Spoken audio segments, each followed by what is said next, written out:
2015 itu saya juga semakin saya bertambah usia, semakin saya bertambah pengenalan akan Tuhan, gitu kan. Saya semakin Tuhan proses juga apa yang saya cari sebetulnya. Karena saya hanya mungkin mengenal Tuhan secara pengetahuan, iman pengetahuan. Tetapi di dalam hati saya kosong. Saya bisa beli ini, saya bisa jalan-jalan ke sana, ke sini, ke sana, ke sini.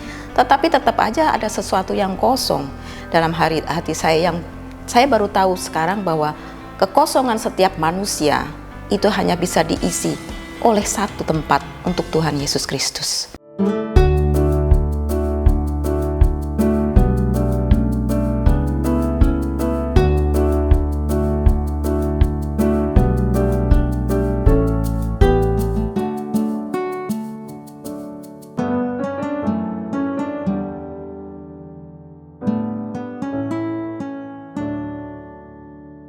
Shalom pemirsa Headset Entertainment, perkenalkan nama saya Linda Sari Dharma, biasa dipanggil Linda. Saya usia 56 tahun, saya sudah mempunyai suami, Timotius Lesmana Wanajaya, dan 1 orang anak perempuan. Kegiatan saya sehari-hari adalah saya sebagai ibu rumah tangga. Saya juga mengajar piano dari tahun 2006, dan saya juga pelayanan sebagai pianis di Persekutuan Wanita dan Lansia di GRI Bintaro.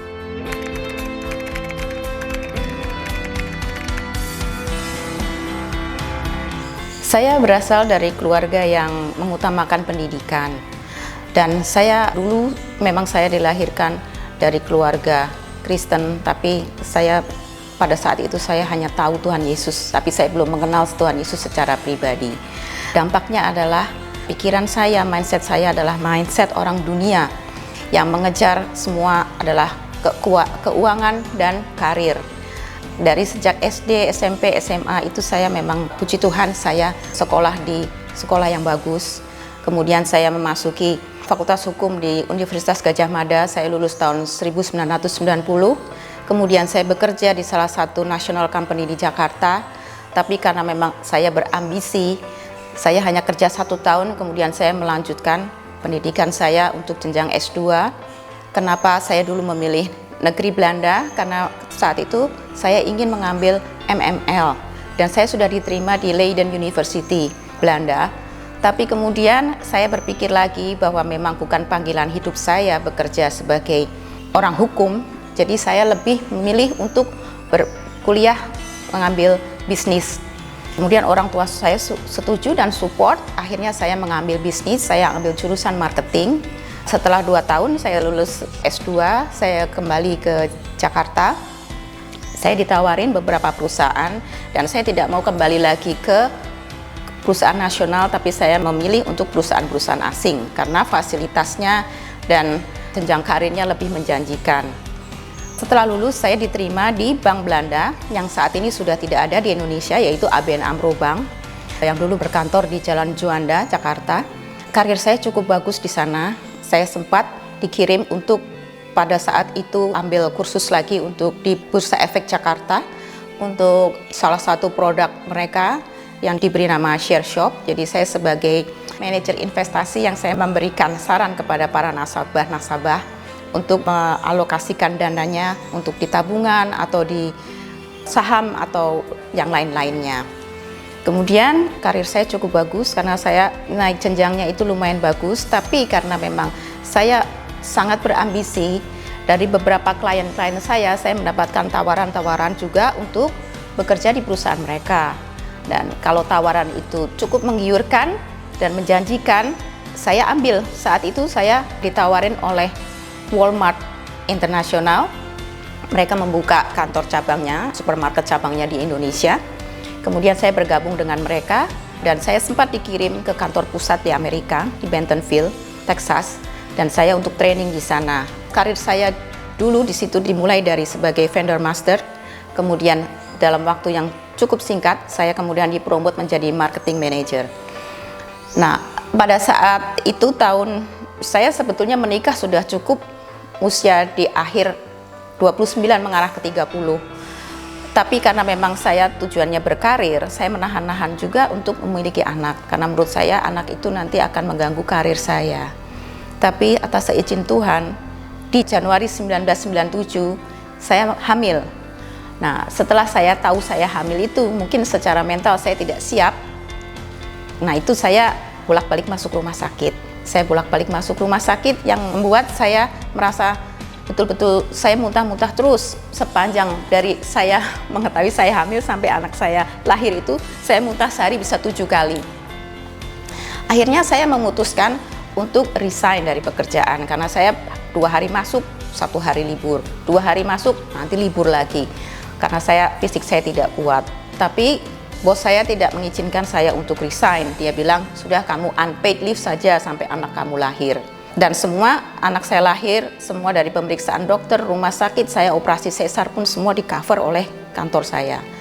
Tapi kemudian setelah saya 3 bulan harusnya saya kembali lagi karena saya sudah attach dengan anak saya dan saya mengurus sendiri dan saya sudah memutuskan, saya dan suami saya sudah memutuskan untuk punya anak 1 saja.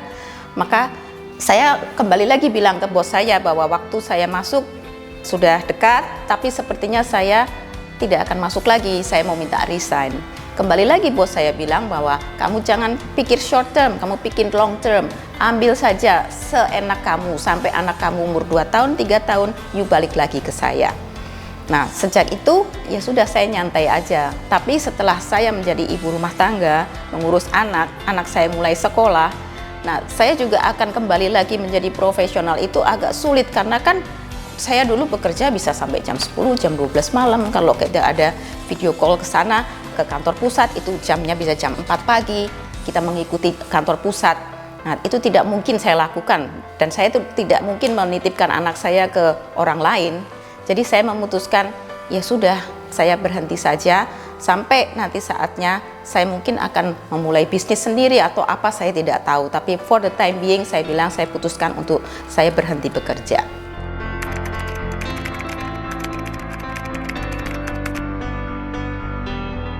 Setelah memutuskan menjadi ibu rumah tangga dan mengurus anak saja, sebetulnya saya sangat-sangat betul-betul bergumul, perang batin dan frustasi.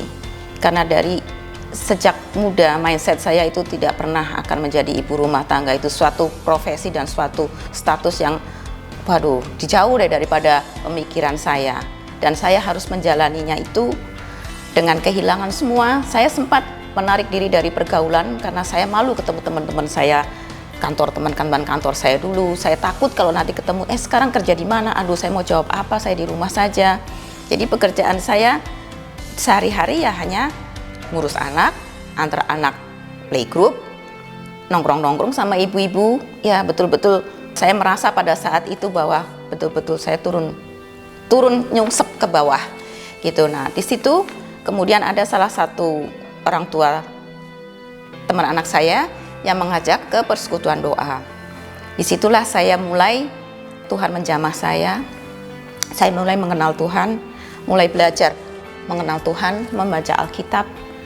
Tetapi saya pada saat itu saya juga belum mengerti, masih saja tetap dengan frustasi saya. Pokoknya tujuan saya harus kembali bekerja, entah itu bisnis, entah apa, pokoknya saya harus mandiri dan menghasilkan uang yang cukup untuk saya. Nah, setelah itu tidak pernah terpikirkan saya dari awal bahwa saya akan menjadi guru piano. Jauh-jauh. Walaupun saya sudah belajar piano sejak saya SD, dan di saat saya kuliah itu saya mendapat tawaran dari tempat kursus saya piano dulu, Yamaha, bahwa saya terpilih sebagai Electron Teachers Training Course, itu 2 tahun. Tapi saya juga ya karena itu dapatnya saya juga gampang, jadi saya tidak selesaikan, datang aja, tapi tidak benar-benar fokus di situ. Kemudian karena saya sudah ada background, jadi pada saat saya mencari guru piano untuk anak saya kurang merasa puas juga. Kayaknya guru ini kurang, kayaknya guru itu kurang gitu. Kayak kok ngajarnya begini, kok ngajarnya begitu. Karena dulu guru saya guru zaman dulu itu cukup strength ya, cukup disiplin. Nah, kemudian karena dulu ada salah satu teman saya yang membuka sekolah musik. Dia tahu background saya, dia menawarkan, dia bilangnya daripada lu nganggur-nganggur, lu bantu gua deh ngajar di tempat gua. Dia bilang gitu. Cuman kan saya sudah lama ya, saya juga pada saat itu piano kan ada di rumah orang tua saya tidak punya piano juga.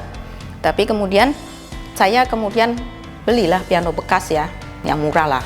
Saya pikir ya udahlah, ini cuman buat supaya saya latih lagi, inget-inget lagi. Kemudian saya start dari situ untuk mengajar piano. Di kursus musik itu memang murid terbanyak itu adalah pegangan saya. Tapi setelah 6 bulan, saya juga merasa bahwa karena itu kan bagi hasil ya, penghasilan yang saya dapat itu juga tidak worth it lah dibandingkan dengan saya meninggalkan rumah. Karena kan kursus dimulai sore hari ketika anak saya sudah di rumah, saya pergi. Dan penghasilan itu ya karena bagi hasil saya tidak dapat full, meskipun murid saya banyak ya, saya hanya habislah buat transportasi, beli bensin. Kemudian saya memutuskan, ya sudahlah, saya mending kalau Tuhan izinkan saya mengajar piano di rumah, saya mengajar piano di rumah. Berapapun murid yang Tuhan izinkan kasih, ya saya terima. Nah itu saya diawali dari 9 orang murid. Kemudian bulan berikutnya saya dapat tambahan lagi dari mulut ke mulut. Saya tidak pernah promosi, saya tidak pernah iklan di mana-mana, tidak pernah flyer, tidak pernah approach orang tua, tidak pernah. Tapi itu dari mulut ke mulut. Dari 9, 12, kemudian bulan berikutnya 20 sampai waiting list. Itu kan, itu saya pegang sendiri. Saya pegang dalam seminggu itu sekitar 30 murid, 35 murid. Jadi dari saya full dari Senin sampai Jumat itu jam 2 sampai jam 7 malam. Satu orang murid 30 menit. Itu saya mau minum, mau kencing pun sampai lari-lari gitu ya. Dan puji Tuhan, memang Tuhan izinkan ya. Memang mungkin Tuhan menyiapkan saya di situ, di dalam bidang piano ini. Memang penghasilan yang saya dapatkan lebih daripada penghasilan dulu sebagai saya kerja di kantor. Saya bisa membeli apa yang saya mau. Nah itu membuat saya menjadi sombong. Jadi saya sangat-sangat pilih-pilih murid yang agak-agak ngeyel, yang orang tuanya macam-macam langsung saya cut. Dan saya betul-betul sangat selektif dan sangat precise lah, pokoknya waktu pun harus tepat, pembayaran pun harus tepat. Kalau yang gimana-gimana, tinggi hatilah intinya di situ. Nah, kemudian saya memulai kursus di rumah itu tahun 2006. Kemudian 2015 dengan berjalannya Tuhan juga proses saya. 2015 itu saya juga semakin saya bertambah usia, semakin saya bertambah pengenalan akan Tuhan. Itu kan, saya semakin Tuhan proses juga apa yang saya cari sebetulnya. Karena saya hanya mungkin mengenal Tuhan secara pengetahuan, iman pengetahuan. Tetapi di dalam hati saya kosong. Saya bisa beli ini, saya bisa jalan-jalan ke sana, ke sini, ke sana, ke sini. Tetapi tetap aja ada sesuatu yang kosong dalam hati saya, yang saya baru tahu sekarang bahwa kekosongan setiap manusia itu hanya bisa diisi oleh satu tempat, untuk Tuhan Yesus Kristus. Nah disitulah Tuhan memproses saya bahwa apa yang kita cari di dunia ini sebetulnya. Saya malah masuk dalam salah satu perenungan bahwa apa sebetulnya yang kita cari di dunia ini. Hawa nafsu kita bekerja untuk apa? Satu hal yang kita harus bedakan adalah pada saat itu seperti Tuhan bicara kepada saya ya dalam menuntun perjalanan rohani saya itu. Karena saya juga bingung ya, pendeta A bilang begini, pendeta B bilang begitu. Nah, kemudian atas salah satu saran dari ibu majelis di gereja saya ikut satu kursus yang disebut SKRII di GRII Bintaro. Nah, itu banyak membuka mindset saya. Saya mempelajari doktrin dan betul-betul bagaimana mengenal firman Tuhan dan Tuhan dengan yang sebenarnya. Kemudian setelah belum selesai sebetulnya, saya selesai 1 tahun kemudian COVID, saya banyak di rumah, murid-murid saya juga kemudian banyak yang stop juga, dan saya juga takut kalau banyak orang keluar masuk rumah saya.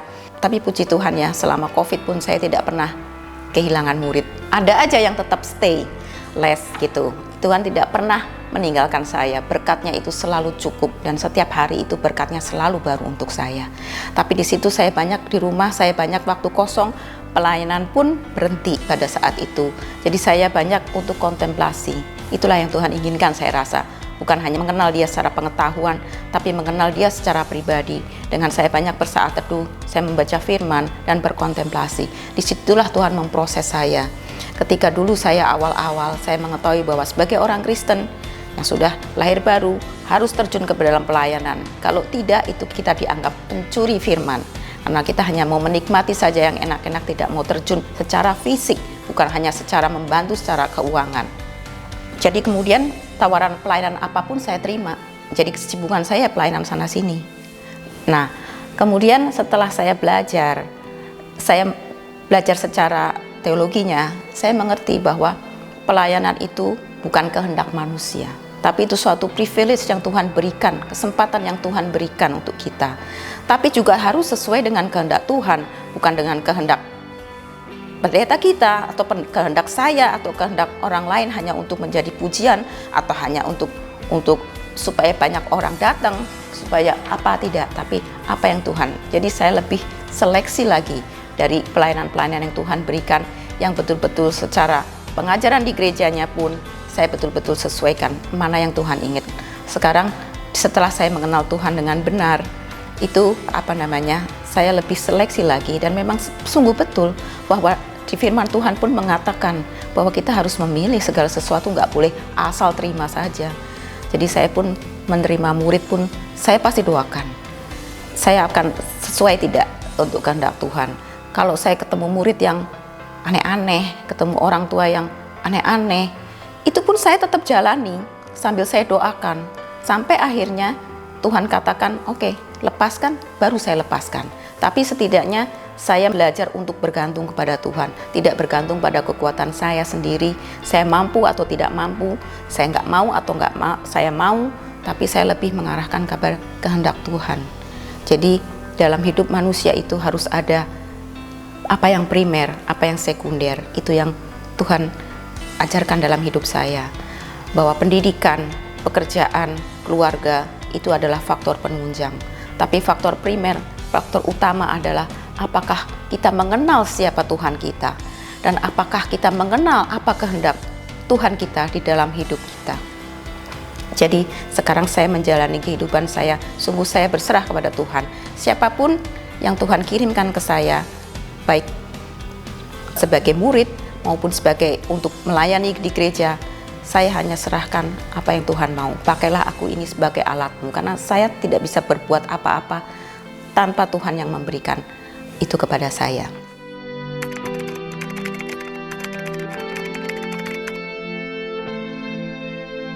Kalau saya kilas balik kehidupan saya dari saya muda sampai dengan sekarang, saya tidak pernah menyesali bahwa saya resign dari pekerjaan dan menghapus cita-cita saya sebagai wanita karir, sebagai orang yang sukses, sebagai orang yang berkelimpahan dalam prestasi maupun dalam keuangan. Karena apa yang Tuhan berikan saya itu jauh-jauh lebih dari itu semua. Manfaat dari saya berhenti bekerja, otomatis saya full 100% mengurus anak saya di masa usia emas anak saya. Saya yang mengurus dia, saya yang mengantar dia, saya yang bahkan piano pun saya mengajar dia gitu. Jadi saya sudah merangkap sebagai babysitter, sebagai pembantu, sebagai supir. Itulah profesi saya pada saat itu. Tapi yang Tuhan berikan, walaupun saat saya menjalaninya itu saya berontak, saya di dalam hati saya bilang, aduh kok gini amat hidup gua. Tapi saat ini saya melihat flashback ke belakang bahwa itu adalah anugerah yang luar biasa yang Tuhan berikan. Karena anak saya cuma satu, dan saya mempunyai hubungan yang baik dengan anak saya.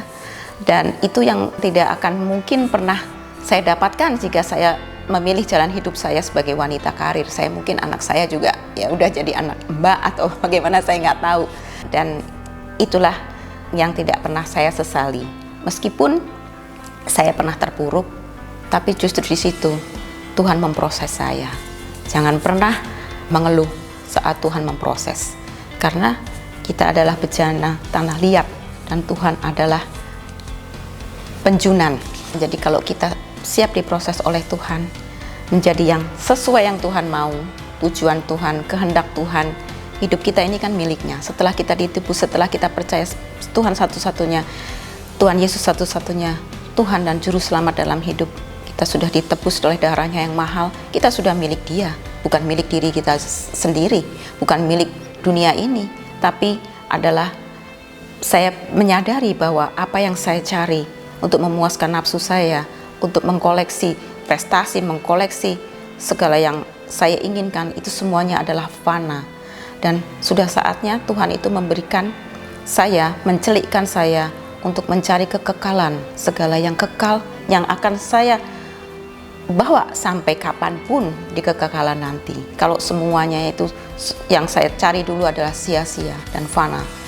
Jadi saya tidak pernah merasa menyesal, karena Tuhan mempunyai sesuatu yang jauh-jauh lebih indah mutiara yang telah Dia siapkan untuk saya, mahkota yang Tuhan siapkan untuk saya. Meskipun saya masih jatuh bangun sebagai manusia, pastilah saya jatuh bangun. Tapi setiap kali Tuhan pasti akan menopang saya. Tidak pernah sekalipun Dia meninggalkan saya. Walaupun dalam situasi COVID, dalam situasi terpuruk sekalipun, tangannya selalu menyertai saya.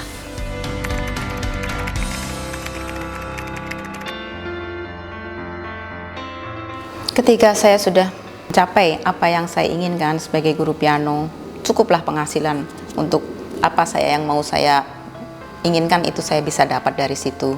Tapi tetap saja saya merasa ada sesuatu yang kosong dalam diri saya, seperti saya bilang tadi bahwa sebetulnya kekosongan itu hanya bisa diisi oleh Tuhan Yesus Kristus. Nah, pada satu hari saya berdoa dan saya mendapat perenungan tentang pada saat Tuhan Yesus membuat mujizat memberi makan 5.000 orang dengan 2 ikan dan 5 roti. Di situ orang-orang banyak itu setelah melihat mujizat itu, kemudian mereka mencari-cari Yesus lagi, berbondong-bondong mencari Yesus lagi. Tapi Tuhan Yesus bilang, kamu tidak mencari aku, kamu mencari karena kamu sudah kenyang. Nah, di situ saya seperti ditampar. Saya merasa, waduh, persis sekali seperti saya. Saya mencari Tuhan Yesus itu karena saya mencari berkat-Nya. Saya ingin nafsu saya terpenuhi, kenyangan saya pengen beli ini, pengen beli itu, pengen jalan ke sini, pengen jalan-jalan ke situ. Nah, kemudian saya juga dalam perenungan, kenapa saya bisa seperti itu dan saya tidak mau seperti itu. Nah, kemudian saya baca ayat itu ya, saya mendapatkan di Yohanes 6 ayat mulai dari 26, Tuhan Yesus bilang, kamu tidak mencari aku, kamu hanya mencari kenyang. Kemudian mereka bertanya, jadi pekerjaan apakah yang harus kami lakukan untukmu? Kemudian Tuhan Yesus menjawab, Yohanes 6 ayat 27, saya bacakan ayatnya. Yohanes 6 ayat 27, bekerjalah bukan untuk makanan yang akan dapat binasa, melainkan untuk makanan yang bertahan sampai kepada hidup yang kekal, yang akan diberikan anak manusia kepadamu, sebab dialah yang disahkan oleh Bapa Allah dengan materainya. Nah, di situ saya merasa tertegur bahwa selama ini yang saya cari adalah suatu hal yang sia-sia. Saya mencari Tuhan bukan betul-betul sosok Tuhan secara pribadi, bukan saya mencari wajahnya, tapi saya mencari berkat-Nya. Disitulah titik balik saya. Saya ingin merubah bahwa apa yang saya cari dan apa yang saya kerjakan itu semata-mata saya lakukan untuk Tuhan, untuk kemuliaan Tuhan. Jadi saya merubah, walaupun saya tetap masih selektif dalam memilih murid, tapi kalau saya ketemu anak yang bandel, anak yang ngeyel, atau bagaimana, itu saya doakan. Bukan saya keluarkan, tapi saya doakan. Saya bilang, kalau tidak ada kebetulan, Engkau mengirim anak ini kepada saya. Jadi saya doakan, saya minta Tuhan lembutkan hatinya. Kalau memang Tuhan ingin memproses anak ini, pasti Tuhan juga ingin memproses saya. Karena firman Tuhan adalah sebagai pisau bermata dua, yang ke dia maupun ke saya, itu juga latihan kesabaran untuk saya. Jadi setelah saya mendapatkan ayat ini, saya betul-betul semuanya itu untuk Tuhan. Kesel, nggak kesel kalau Tuhan bilang jalanin, saya jalanin. Dan saya tidak perhitungan lagi. Kalau memang mendekati ujian atau mendekati ada dia pelayanan, saya akan beli ekstra waktu tanpa saya pungut biaya lagi. Saya justru akan suruh dia datang lagi sampai betul-betul yang terbaik. Kepada murid-murid saya yang belajar sekuler, lagu klasik, itu pun saya tidak mikir, buat apa ya, cuman belajar begini, cuman buat ujian namat ijazah. Tidak, kita tidak pernah tahu. Dulu saya belajar piano bertahun-tahun juga, saya tidak pernah menyangka bahwa Tuhan memakai saya untuk pelayanan. Jadi siapa tahu bahwa meskipun mereka hanya belajar piano sekuler, secara piano klasik, tapi suatu hari nanti di usia mereka 30, 40, mereka mengalami seperti saya, Tuhan pakai mereka untuk jadi berkat, untuk memuliakan nama Tuhan. You never know. Jadi saya sekarang benar-benar mengikuti dalam pelayanan maupun pekerjaan apa kata Tuhan, apa yang Tuhan mau, bukan apa yang saya mau.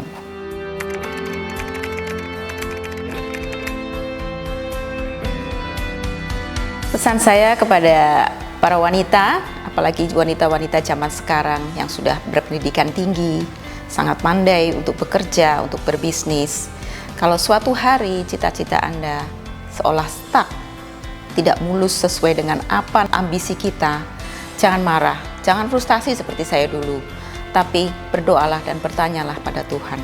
Apakah yang kita kehendaki itu sesuai dengan rencana dan kehendak Tuhan dalam hidup kita?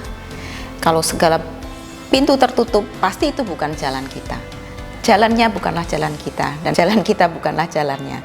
Jadi kita tetap harus rendah hati, menyerahkan hidup kita kepada Tuhan, karena Dia sudah mempunyai skenario untuk hidup kita.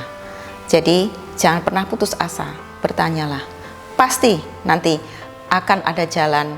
Mungkin kita harus belajar sabar, untuk sebagai rendah hati, sebagai dari yang dulu wanita karir, sekarang kita nggak di rumah, tidak dandan, antar jemput sekolah. Ya, itu yang harus kita jalani untuk belajar kerendahan hati dalam hal Tuhan memproses kita, memunculkan kita sebagai tembikar, tanah liat yang Tuhan proses. Dan pesan juga kepada anak-anak yang yang diberi anugerah oleh Tuhan, mendapat fasilitas untuk belajar musik, belajar piano, atau apapun yang orang tua berikan kepada kita, itu jalanilah sebaik mungkin. Karena kita tidak pernah tahu di depan itu nanti kita akan melayani dan mencari uang dengan sesuatu yang bukan dari ijazah formal kita. Gitu. Jadi tetap terus semangat, selalu andalkan Tuhan. Jangan andalkan diri sendiri, karena Tuhan sudah punya rencana dalam hidup kita, dan itu adalah yang terbaik untuk kita. Terima kasih.